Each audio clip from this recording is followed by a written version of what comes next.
Hello everyone, how you are doing? I hope you're doing great. You are welcome to the Innovators Conference 2022 and we are so pleased to have you here. Thank you so much for registering and joining this live. Now this is our way of celebrating our anniversary here at SGS, and the theme of this conference is building scalable products that succeed. Now we have a lineup of amazing activities for you today, ranging from how to validate your ideas, how to communicate your ideas, and you also get to learn how to develop a marketing strategy for your brand. Isn't that awesome? And now there are so many amazing innovators here on this live who have been able to scale through their various fields. Trust me, there will be so much to learn from them. There will also be giveaway during the course of this conference. So where do you want to go to? Stay with us, and your time here promises to be impactful, insightful, and entertaining. Now, to kickstart this conference, we'll be hearing the story behind SGS, how SGS came about, and the journey thus far. My name is Ifeanyi Ezofo. I am a co-founder at SGS, Special Man Global Solution Limited. SGS as a vision started of 2009 and we got incorporated 2015, like ending 2015. So as a vision, it's about 13 years and the company normal incorporation is about 6 years. That's from 2016 till 2022. SGS first office was in my room in the university. That was in my second year in the university. So I was trying it out. At that time, I was a programmer. I'm a programmer, I should say now. So I was trying out how to build solutions, working with some international firms, building for them. That was that time. So I had some of my friends I shared the idea with after some couple of time, and it was just me, some of my friends in my room in the university. In 2009, I foresaw that in the nearest future there will be business and technology is going to be pari passu. They're going to work together. Not just that, I foresaw that because Africa and Nigeria there's a lot of things that we are not working, maybe probably not still working well. So I foresaw that we are going to have people that want to solve these problems. It started from me seeing ways to solve problems, having ideas on how to solve one or two problems around my environment. So I foresaw that more people are going to behave that way, and they're going to come in to invest, to develop their communities, to build solutions. And these solutions, most of the time, they come in form of business, and this business needs technology to be able to work. So I now thought of, okay, they are going to need a tech partner they can trust, because most of the time they might need people that are on the ground, people that understand how the environment works with good tech competence, people of international standard in the tech space that can be their partner to help them build the ideas they have. So that's how we started SGS. So we started SGS to be the tech partner for anybody that wants to innovate, that wants to build solutions. So we are focused on building solutions at international level. So that's how we started, and that's what we are doing. Okay, you can agree with me, first of all, that the vision I saw in 2009 is actually coming to pass right now. We have a lot of innovators, a lot of people having ideas to solve problems in their communities in Nigeria and in Africa. And technology is part of it, but it's at the heart of technology. And they also need a tech partner just like us to work with them to be able to actualize their idea. For instance, we'll have one of our client that had one idea that is he didn't know how to go about it. He just have a rough idea in the music industry to solve a problem there. So when the idea came to SGS, Special One Global Solutions Limited, we were able to analyze it because we are best at working with innovators, people that want to do things that have not been done before. So we were able to analyze it, and the output of it was amazing, and the innovator was impressed, and it's something we are happy about. Okay, we've had several challenging activities. We had several situations that was quite challenging, and one of them is when we needed to scale up, when we needed to add more teams to our organization. And because our organization is not conventional, we pay attention to culture and get people to understand what's behind why we are doing what we are doing. So getting new people to join our team was difficult because it takes a long time to be able to train them, to get them to understand what the company is all about. So after doing that time, we got some few people, and it was expensive training them. And we noticed also some organizations have been having the same challenge, getting new people to join the team.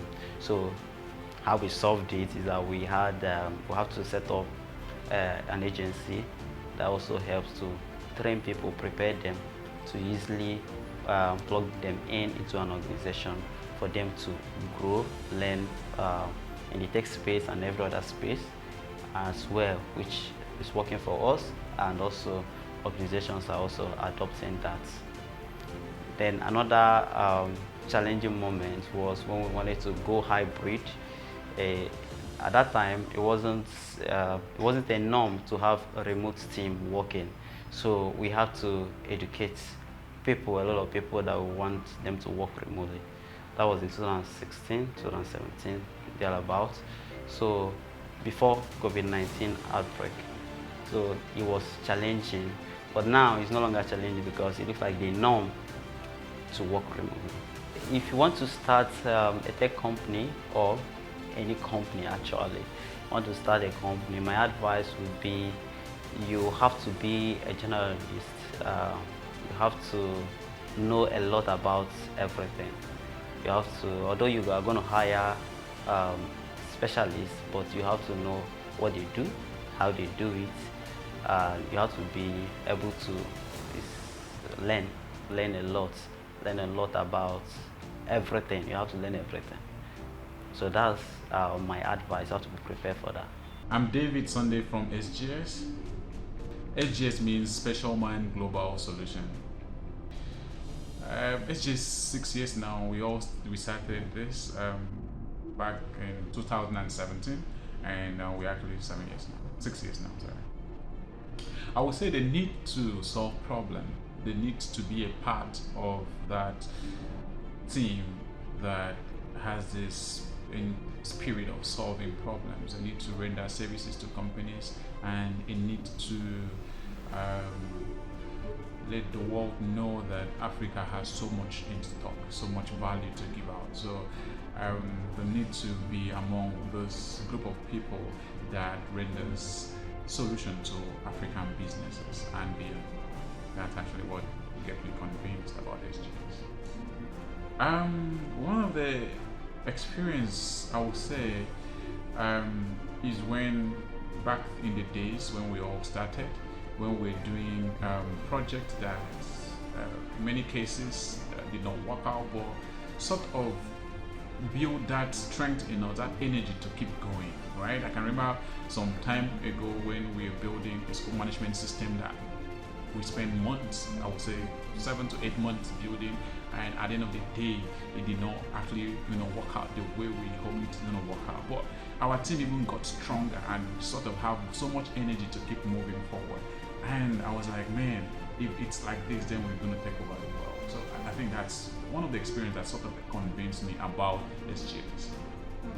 There have been a lot of challenging experience or activities, but one I will say that stands out is the fact that we moved from Akwa Ibom State, where we actually resided, and to Lagos. Yeah, as you all know, that Lagos is a highly competitive market, and we did not have that sort of competition, or we did not have so much people to fight with, and so on. But when we kind of moved to Lagos, it was more like we need to, find a space for ourselves, be able to create our own space, be able to understand that there have been people existing or companies existing prior to now, and finding that small space for ourselves. So that's what I would say was one of the challenging moments for us. Company. A lot of people don't really understand that tech company, or tech, as the word will say, is a very vast word, and you have to sort of define what you want. You have to sort of define the kind of solutions that you want to give out. When you have been able to define the solution you want to give out, you have to make your team understand that this is what this company is all about, and these are the kind of solutions that we want to solve. And also, you need to be passionate about what you are doing, because I will say that if you're not passionate, you stop on the way. So it's not like a get rich quick kind of business. So it's something that you need to put in your time, your energy, and work hard, and know that someday just gonna work hard, because you're putting in your time, you're giving out quality solutions to businesses and companies. And I would say that would be my advice. You need to, number one, you need to define your niche. You need to let your team know what you want to do. You need to have passion about it, and you need to be consistent and persistent till you hit your goal.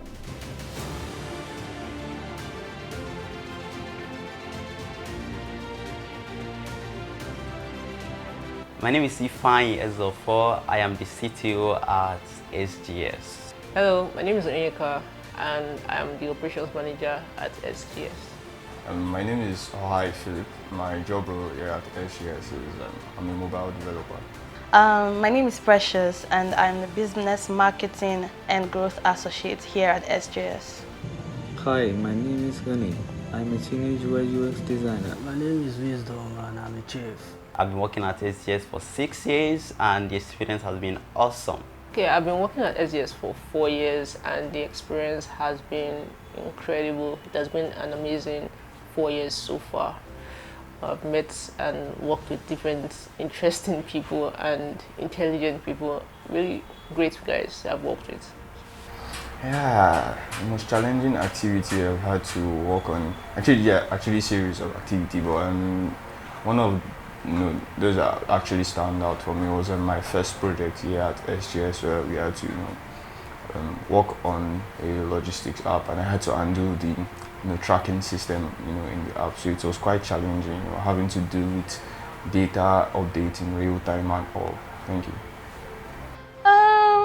Basically, I would say working, researching when there is little or no data to work with. It makes researching process so difficult, but still good. So I would just say researching basically when there is no data. When we look at projects in SGS, we always see it from positive point of view. We don't have impossibilities. We believe everything can happen. Everything can have a way around it. So it has also affected my personal life. When I look at things personally, I always see the positive point of all of it, and I'm always focused on there is a way around things than seeing what can be done. Okay, so working at SGS has opened my eyes to see that every project is possible. One thing that I've seen so far in our growth, in our progression, is breaking barrier after barrier, doing project after project, and seeing that for every project there's really no impossible point. Every project is possible if you commit to it. So at SGS, there's this culture of getting things done without pressure. So I would say, like, working here has made me realize that I can be relaxed and get things done. So no pressure and still get things done. Coming in here, that I applied for the job, and basically I was shy, I was scared. Like coming and seeing people, they are all talented, but now I think I'm improving. Yeah, I'm improving. I'm good. The experience has been fantastic. I have learned a lot of new things while working. My favorite tool is VS Code and rock.so. I also use Google Docs. My favorite tool to work with is my phone and my laptop, but Google Docs also is great. WhatsApp is good, but my phone and my laptop takes higher percentage. Yeah, my favorite tool to work with is Android Studio and Xcode. Thank you. My favorite tool to work with would have to be Google, because that's where everything is. Google and Canva, and also Grammarly. Oh, YouTube. All right, my advice would be on Twitter, and many can easily make it. Is tech is very easy. Just get into it. Just there's plenty of money.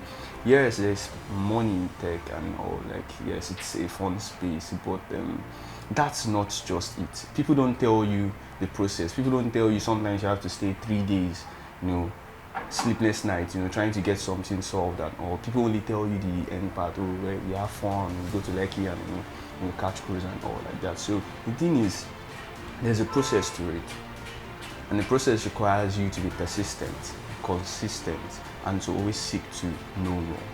So my advice would be, don't just look at the money, because if you look at the money, if you come in for the money, you end up getting frustrated and you'd leave at the end of the day. But come in for what you want to do, you want to solve problem. That's the main goal of this, and then the money would come afterwards. Thank you. So guys, you've heard our story and it was such an amazing one. Next up, we would have our experts take us through an insightful session. First off, we have Philip, a software developer here at SGS. He'll be taking us through how to communicate your ideas effectively. Hi guys, in this session of the conference, we'll be talking about how to communicate your ideas effectively as an innovator.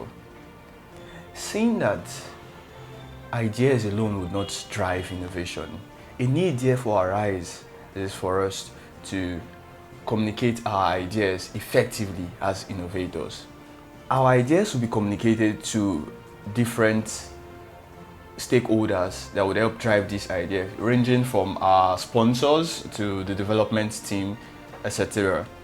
So one of the things that I've been noticed over the time is that ideas poorly communicated actually lead to undesirable outcome of our products, in the sense that when your ideas are not communicated properly to the stakeholders involved, majorly the development team, it leads to undesirable outcomes, such as spending unnecessary times in meetings, instead of actually focusing energy and all resources on actually the development of these associate ideas. We spend times in meetings, and sometimes the development team actually execute half-baked ideas.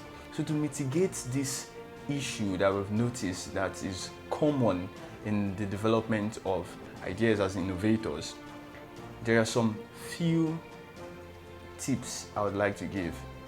Starting off with project goal. What is your project goal?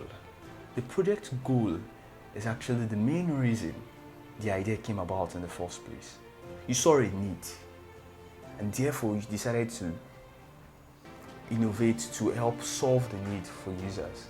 Take for instance, you've discovered that on a particular e-commerce platform, people have to buy things, and they have to find their way to get to the stores to pick up stuff. So you discovered, okay, why don't I make an e-commerce platform and a logistics platform together? Why don't I bring those together so that when a customer actually purchases a product online, the customer can actually get the product delivered with little or no effort, because this will be handled together on the same platform.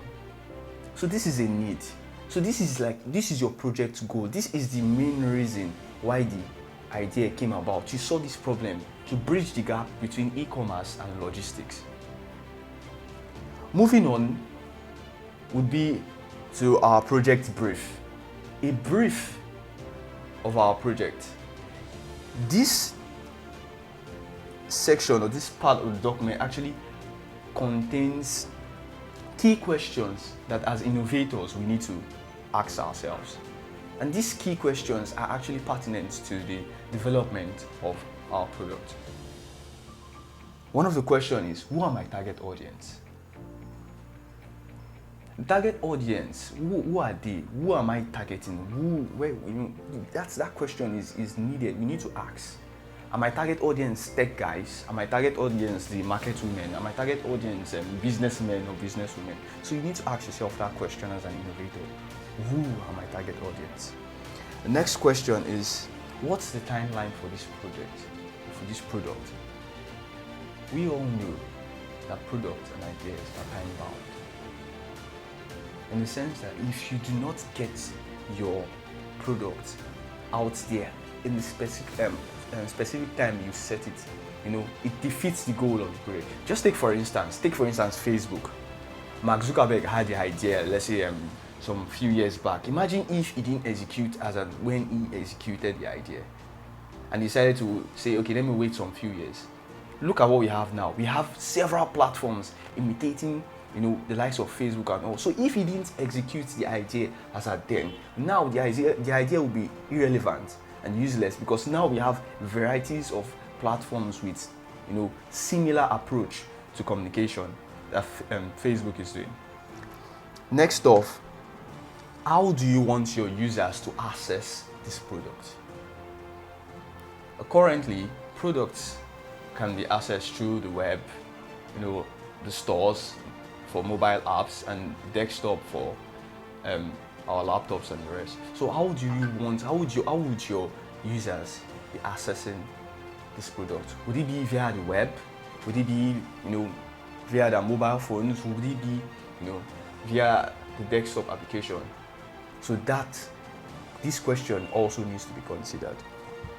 Next is, state if the product will be an MVP or a full-fledged software. And I think we as innovators need to understand this concept. There's a difference between an MVP and a full-fledged software, because an MVP only contains solution to the main problem you want to solve. It's actually a way for innovators to quickly innovate and test with the market.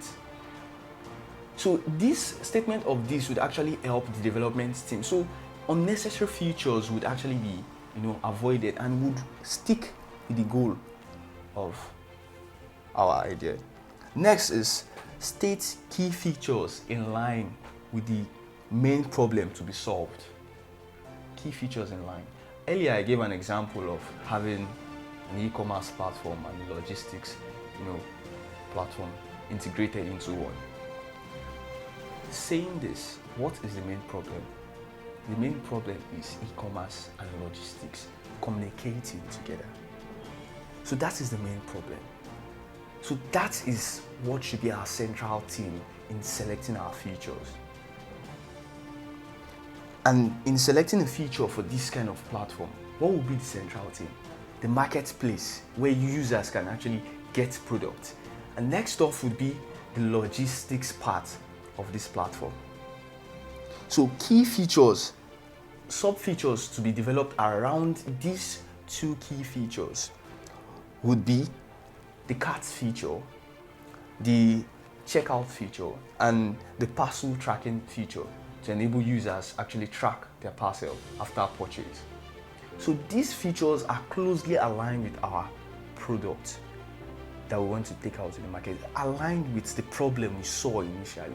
So it wouldn't make sense for you to come in and say, oh, e-commerce and logistics platform, and you're thinking of, let's add a session in the app where we can play games or stuff. It doesn't make sense. What are we targeting? The bridge in the gap between e-commerce and logistics. So that should be our main focus, not trying to add unnecessary things. That is the reason why the idea came in the first place, the vision actually. So moving on, Moving on, we'll be going to our use case. Use case actually help paint and convey this mental picture of the idea we had in our heads. It helps convey this message to our developers properly because it gives them instances of how the feel, how the user experience would be for your product. And use cases, for example, are like, take for instance, you want to move from your living room to your bedroom. The use case is for a house that has stairs. You get up from the chair, you walk towards the stairs, you climb the stairs, you go up and you get to your room. So that's the use case. So illustrating this to someone and telling someone you want to build a story builder and telling him, I want to be able to get up from my chair, go up, climb the stairs and get to my room. It paints the picture and the person can easily visualize, okay, this is what this person is talking about.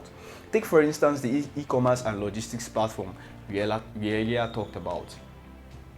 One of the use case there is the user logs in, gets to the marketplace, places order for a particular product and selects a vendor for the logistics part to help deliver this product to his house. So that is a use case, and this would help paint the picture of what this product will look like at the end of the day in the minds of the development team.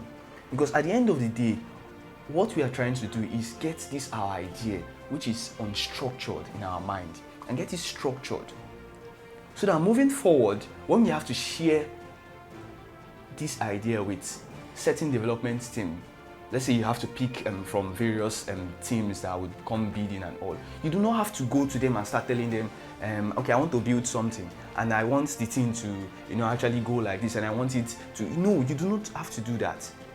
Because now you've structured your idea. So what you have to do is take the documents and pass it to the development team.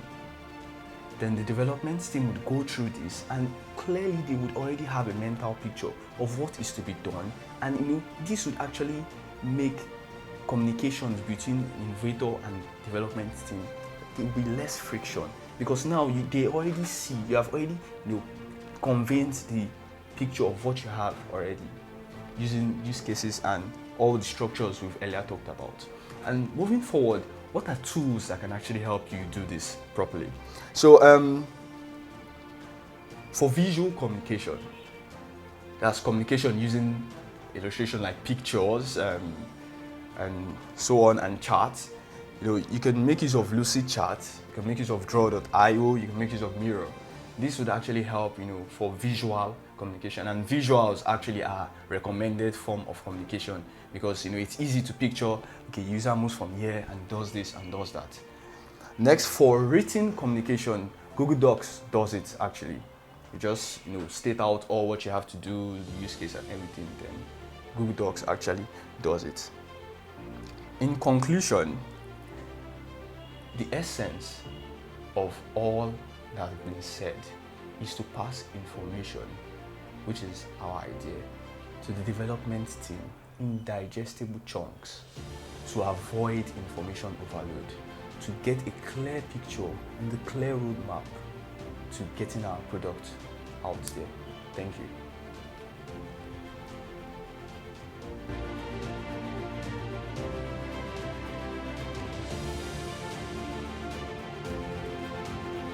My name is Agbiane Kolawole Asef, and the name of my product is AKA Multilingual Bible app.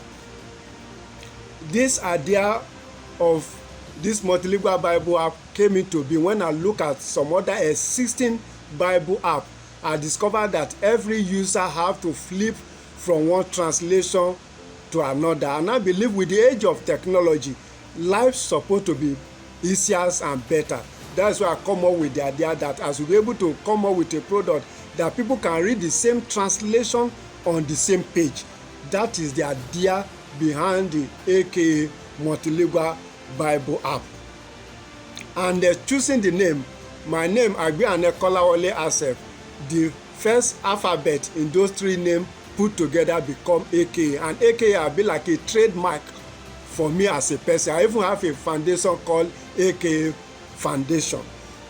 The challenge I have in building this app is that I desire to have multiple translation. That is also what give back to multilingual. But at the end of the day, some owners or license owner of those other translations, some of them say that they cannot release their translation for us until they see that we have enough user base for the app before they can release it for us. My experience is that as a chartered accountant, a professional, I already knew that when you are embarking on a project, you need to make provisions because there can be some unforeseen contingencies or calls that will crop up. That helped me to prepare because along the line, I spent more than what I achieved, but I was not surprised. As those calls come up, I already knew that if I actually want to get a good product across to the entire world, I just have to give it the best money-wise and then consultation-wise.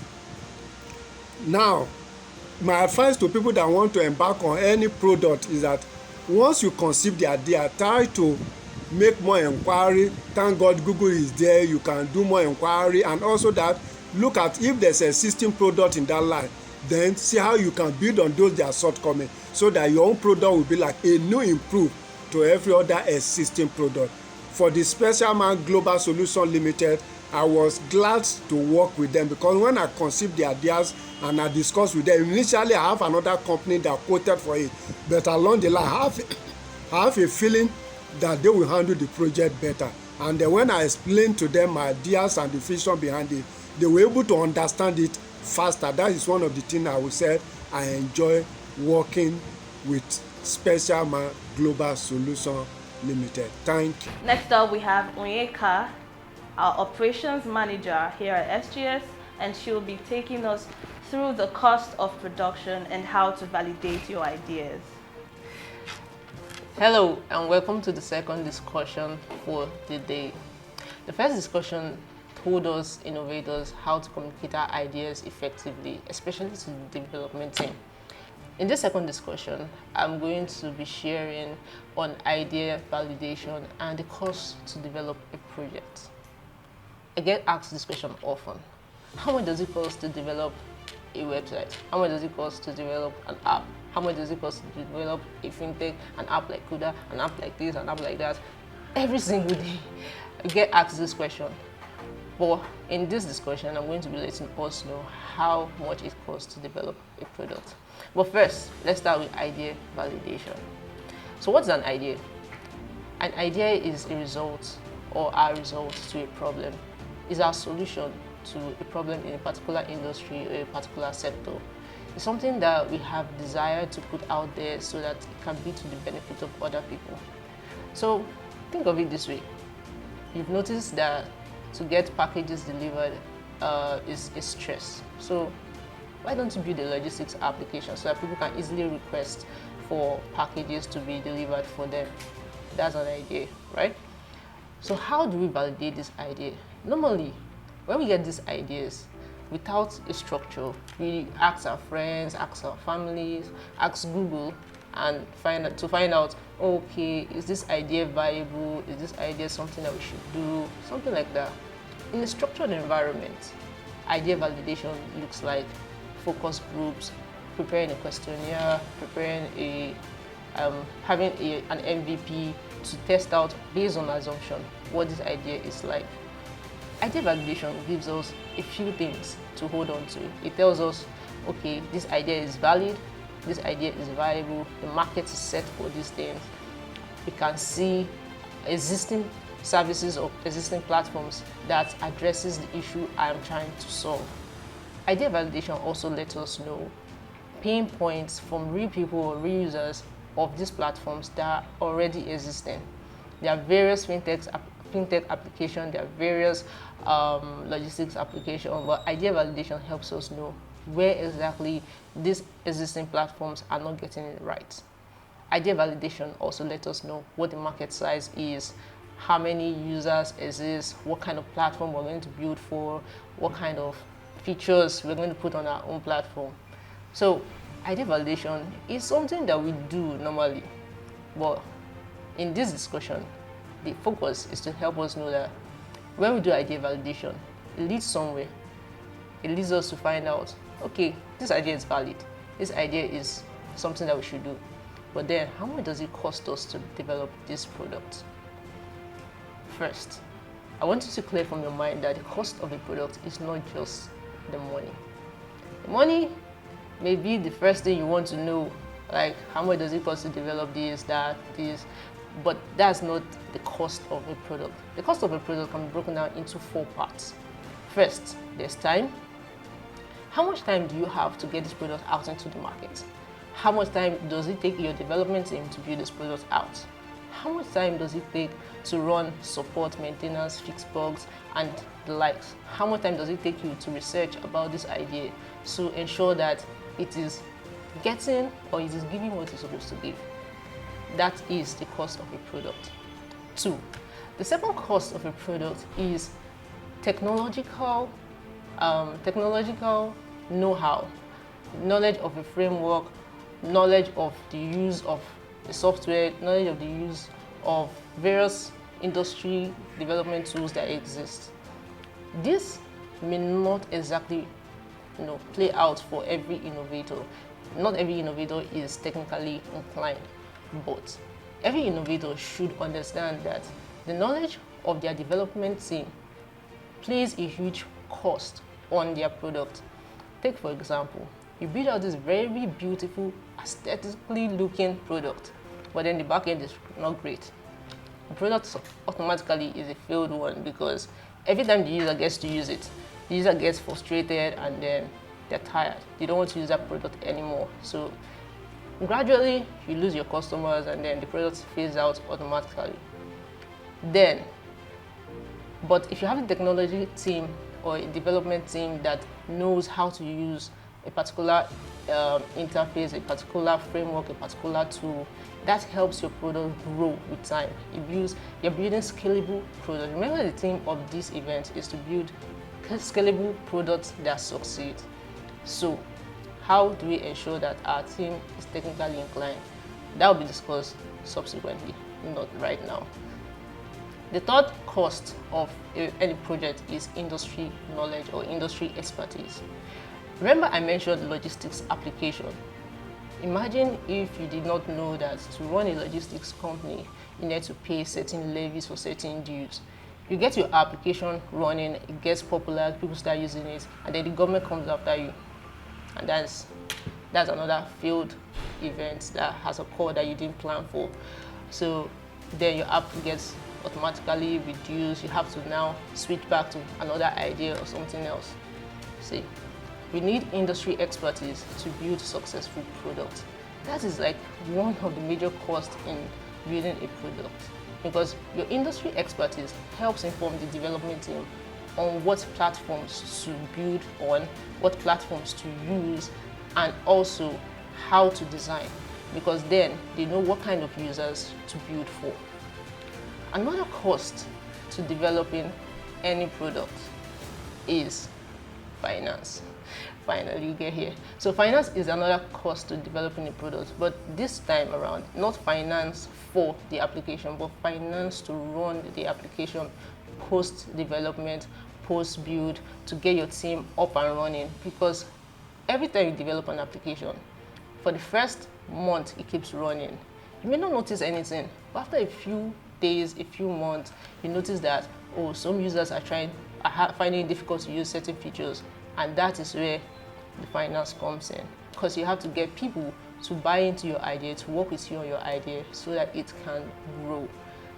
Cost of building a product, remember, is not only in the finance, but all the other things that we have highlighted: time, technology know-how, industry expertise, and also, well, the money to take care of all the other things. The finance is majorly like a facilitator, not like the main thing. So then you're wondering, so how much does it cost to build a product? How much it costs to build a product is the cumulative result of all of these things. How much do you know about this industry you're building for? How much experience do your team have building for this industry?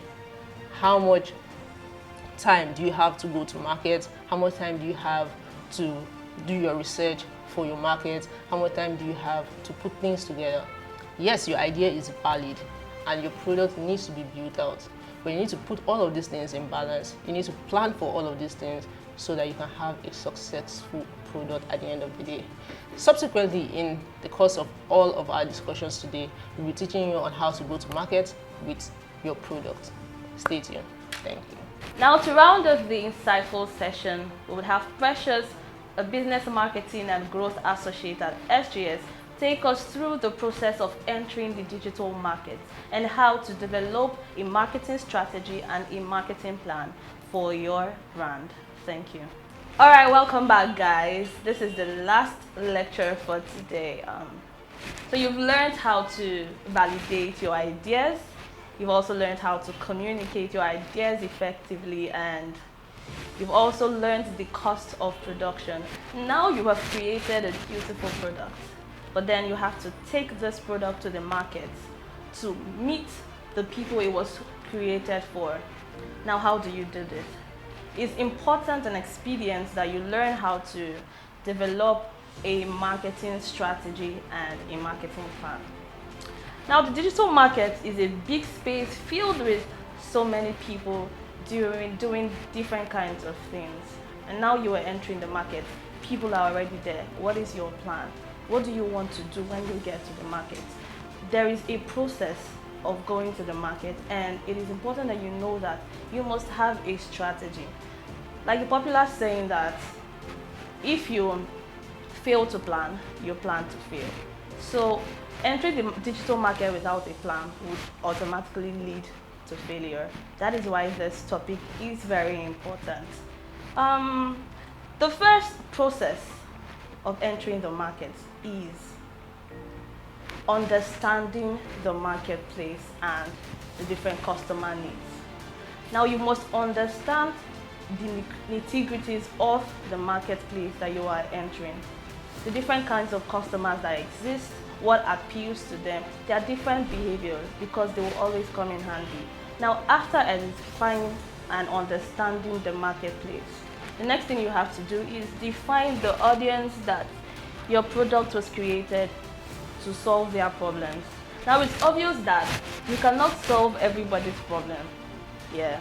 You created your product to solve a particular problem for a particular set of people.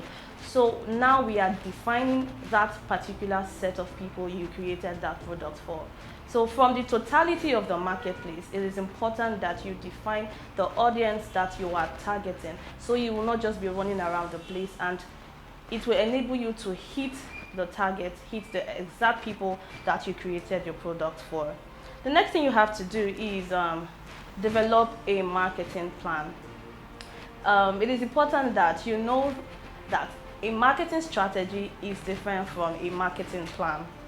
Now, a marketing strategy provides you with an overview of why you will need certain resources, why you would take certain decisions, and why you would set certain goals. Now, the marketing plan gives you a list of activities that you would have to engage in to make sure that your marketing strategy is efficient and effective. After developing your marketing plan, what next? You identify your marketing goals. Now, your marketing goals must be a reflection of your business goals. That is, every of your marketing goals must reflect your business goals. And it's important to know that your goals must be SMART. Yes, SMART. SMART is an acronym that means specific, measurable, achievable, realistic, and time-bound. So every of your goals must be SMART. They must be measurable. You must be able to measure your goal, and then they must be achievable, not out of this world. Set goals that you know that you can achieve. Then your goals have to be realistic and bound to a particular time. And then you should also know the tools that will help you measure the effectiveness of your goals. And these tools are Google Analytics, HubSpot, Hootsuite, and a host of others. So it is important that you recognize these tools because they would always help you. And then after identifying your marketing goals, you would have to review your media. Now, the media are those pictures, the videos, different content that you have, that you've created. Now you have to categorize this media into 3 categories. The first one is paid media. Paid media includes those channels that you would have to pay money to advertise your products, like television, social media channels like Instagram, Facebook, LinkedIn, and all that. You have to categorize those media channels into your paid media. They are not your own. You'd have to pay to be on those channels. Then you'd also have to categorize the pictures that you have, the ones that you've created by yourself, the pictures of your products and videos as well, infographics, categorize them under your own media. They are your own. Then the third category will be earned media. Now these are pictures of people using your product, people who have used your products before, pictures of them using your products, videos as well, and then that you can also share on your different channels. They have to be categorized under the earned media. Now the essence of categorizing this media is that after collating this media, now you can know exactly the things that you have, you know what you are working with, and how you can use them to effectively carry out your marketing strategy. Now, having followed this process, I would give you 5 strategies that you can adopt, 5 marketing strategies that you can adopt to effectively reach your target audience. Now, the first one is content marketing. Now, we know that the effectiveness of social media cannot be overemphasized. Social media is such a deep place, and it's very helpful for every brand. So you can share your pictures, share videos, share infographic content, different kinds of content on your social media platforms. But your content have to be educative, they have to be entertaining or informative. Don't just post content because you want to post them. You must have a reason why you are posting your content. That's another key. You must be intentional about your marketing strategy. So if you're using content marketing, be intentional about your content. Why are you posting this content? Who am I posting this content for? So that they will not just be, your content will not just be all over the place and not hitting any target. And then you could also use sponsored advertising. That is another strategy. You pay for adverts like Facebook ads. Facebook ads have proven to be very effective. Also, you can also run ads on LinkedIn and on Twitter just to make your products have a wider reach.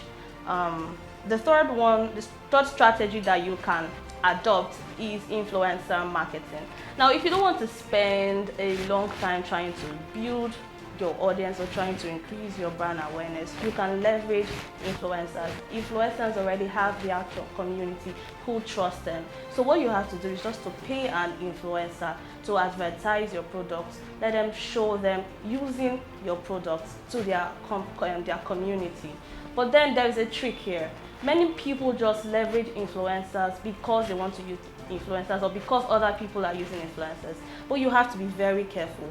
Look for influencers in your niche, influencers whose community align with your brand and who have the kind of audience that you are looking for. So you will not just be spending money and not getting your returns. Yeah. Don't just use influencers because they have a large following. Also check for their engagement and be sure that their audience aligns with your audience. You could also use affiliate marketing. We know affiliates are partners who help you to advertise your product, and then anybody that comes in through their link gets a cut from the money that comes from them. So you could also use affiliate marketing. But the only thing is that affiliate marketing requires patience because you will not just get your returns immediately. You have to be patient, but trust me, it pays well. You would get your desired result, but you have to be patient. You could also use email marketing, get to share your new features, your new updates with your already existing clients and also new clients. All you have to do is just get their email address and keep up with them, keep sending you newsletters to their email and just keep track of your audience. Now it is important to know that any strategy that you choose has to be carefully implemented. Yes, you have to carefully implement these strategies and follow the due process in order to get your desired result. And I know that there are some people who are already in the market right now, but they are stuck. There is no cause for alarm. It is important that you go back to the drawing board, review your strategy again, review your goals, switch up your strategies. Yes, you should be able to be versatile, switch up your strategies. If any strategy you're using is not giving you the desired result you want, feel free to switch it up. And then you could also do an annual review at the end of every year. Check each strategy that you used and check if they actually gave you what you wanted, if they actually drew the if they actually met the goals that you have set. I think after doing all of these things, following the due process and using a strategy and not just freestyling the marketplace, the days of freestyling the market are long gone. So now you have to be very intentional and carry out your marketing strategies with intentionality. And I know that you're going to do well in the market and position your brand in a very positive way. Thank you. Hello guys, it's time for the giveaway. Yeah, it's time to back something good. And I know you've been waiting for this moment. To register, Please visit www.sgs.ng/raffle to get it right now. yeah, winners will be announced after the raffle. So please stay tuned. Yep, it's time to go to the raffle. Yeah.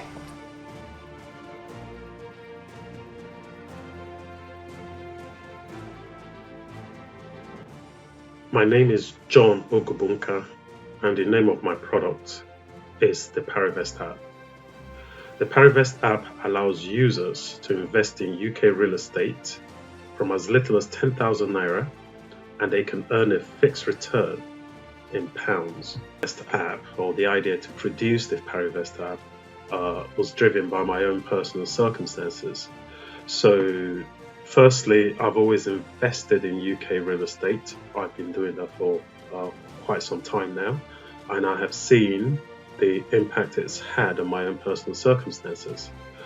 Second, back in 2019, I predicted that the Naira was going to devalue. I wouldn't say predict, but all the indicators were that the Naira was going to devalue. So I decided to move some of the assets that I had brought into Nigeria back to the UK.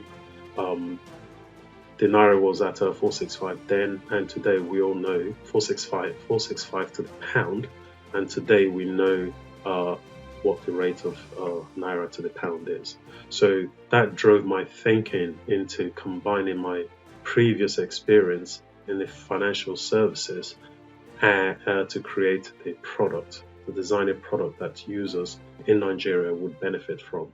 So the name Parivest came from an amalgam of two words, paribus and investment. So back in the days, in my economics days, they used to teach us about ceteris paribus, which means all things being equal. And I had initially wanted to call the company Paribus Investments or Paribus Capital.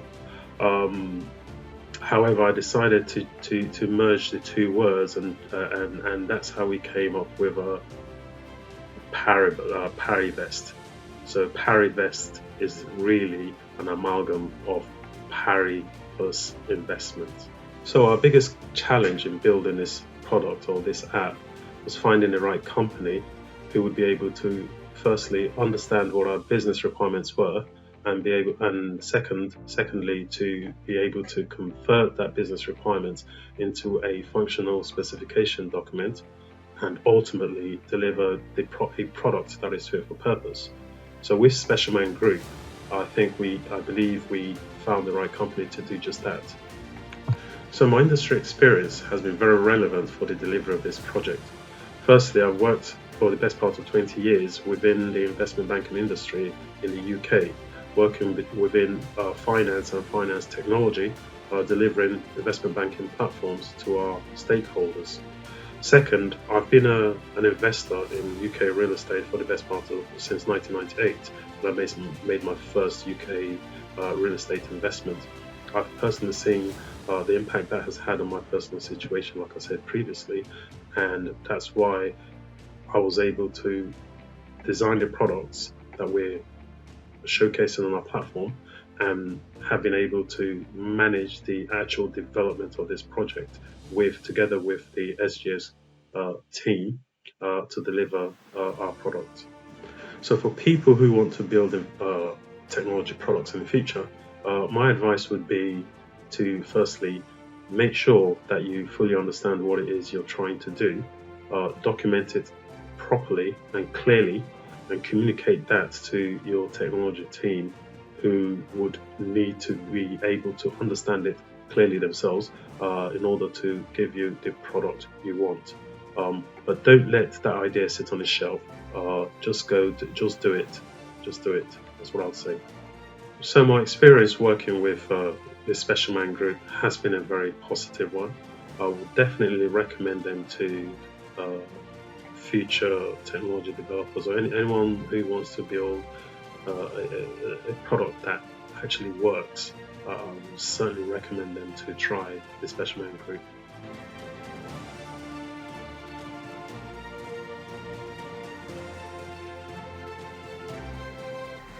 Last year, while we are discussing about innovators' pain points and our focus for the year 2022, now we identified three things. Number one is information overload. Number two is cost of building apps, cost of innovating and getting your market product fit. Now, number three thing is the time to receive information, decision-making information.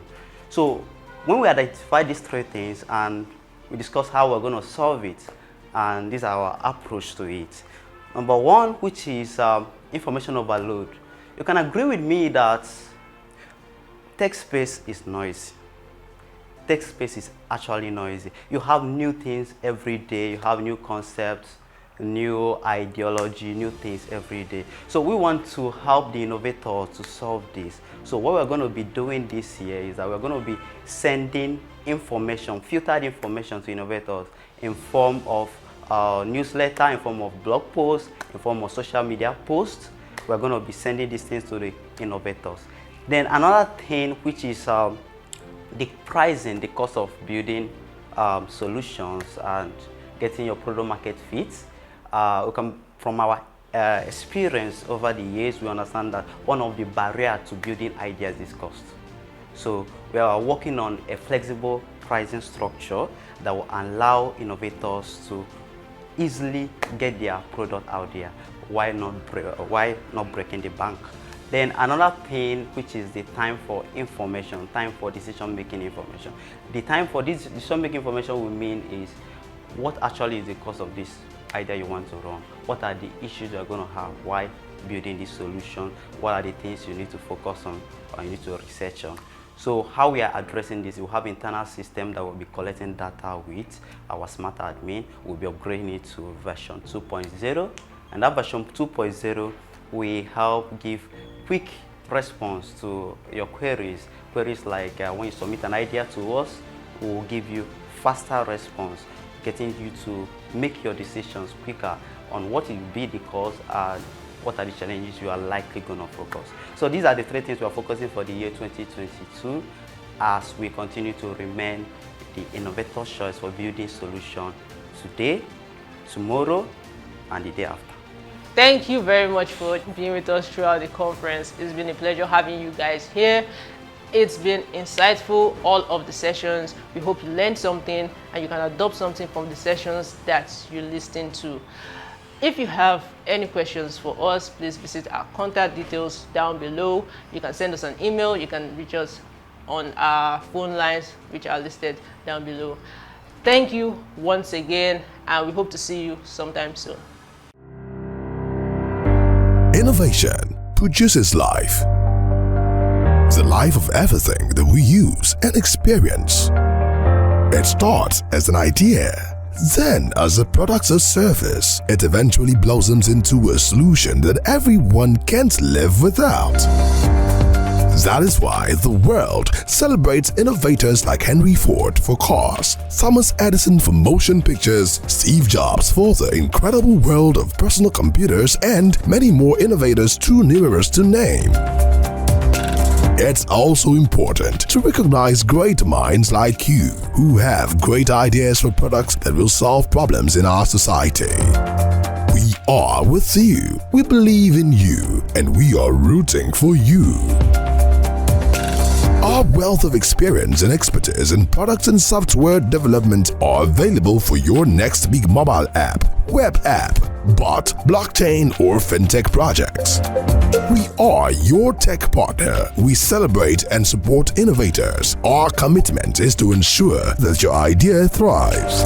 Reach out to us today. Special Man Global Solution Limited, the innovator's choice for building ideas today and tomorrow.